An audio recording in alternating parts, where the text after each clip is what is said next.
When will God fulfill his promises? Throughout the ages, this is a question that's been pondered. Some curiously await his first coming, while others his second, and others await a third coming. Where should we go to find the answers to these questions? Let's see what the Bible has to say. The prophets all refer to a time when God will fulfill his promises in that day. More than 50 times Isaiah refers to in that day. Is Isaiah referring to different in that days, or is it all the same in that day? Our view on God's fulfillment of his promises is determined by how we answer this question. Let's see if we can recognize some of the clues Isaiah gives us about what happens in that day. The Spirit is poured out upon us. Our God will come for judgment and salvation. The eyes of the blind will be opened and the ears of the deaf will be unstopped. Jesus claimed to fulfill Isaiah's prophecy, but also confirmed Isaiah's prophecy that some would remain blind and deaf. John asked for Jesus to confirm if he was really the one. He said, "Go tell him the blind receive their sight and the deaf hear." In that day, the remnant of Israel will rely only on the Holy One of Israel.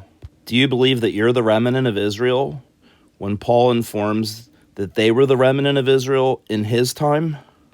Jesus opened up their understanding so that they might understand the scriptures. He made sure that they understood that he came to fulfill all things. In that day, he will come a second time to recover the remnant of his people. In that day, he will call his servant Eliakim, son of Hilkiah. This man succeeded Shebna to become the finance minister for King Hezekiah of Judah, who was a contemporary of Isaiah, wherefore this timing could not be prophetic. Instead, we are told that God has raised his portion or his remnant in that day. In that day, he will swallow up death in victory. And while today we wait for nothing, in that day, those who wait for him will be glad and rejoice in his salvation. While Jesus claims that all the scriptures must be fulfilled, and also claims to have personally fulfilled them, some raise silly questions based on false doctrines. Are we living in the church age, or is the church Israel? Please consider that Moses was with the church in the wilderness, as evidenced by Acts 7. That is, Old Covenant Israel is the church, and Jesus has fulfilled all things exactly as he has claimed.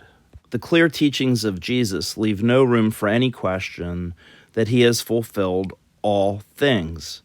Are you waiting for his kingdom? Has Jesus not eaten since the Last Supper? Clearly, Jesus has fulfilled all things, and all of his promises are fulfilled. If not, Jesus could not be who he claims, and if not, we're still living under the law, and if not, we're still waiting for death to be conquered. As death is the last enemy to be conquered, we know that every promise has been fulfilled.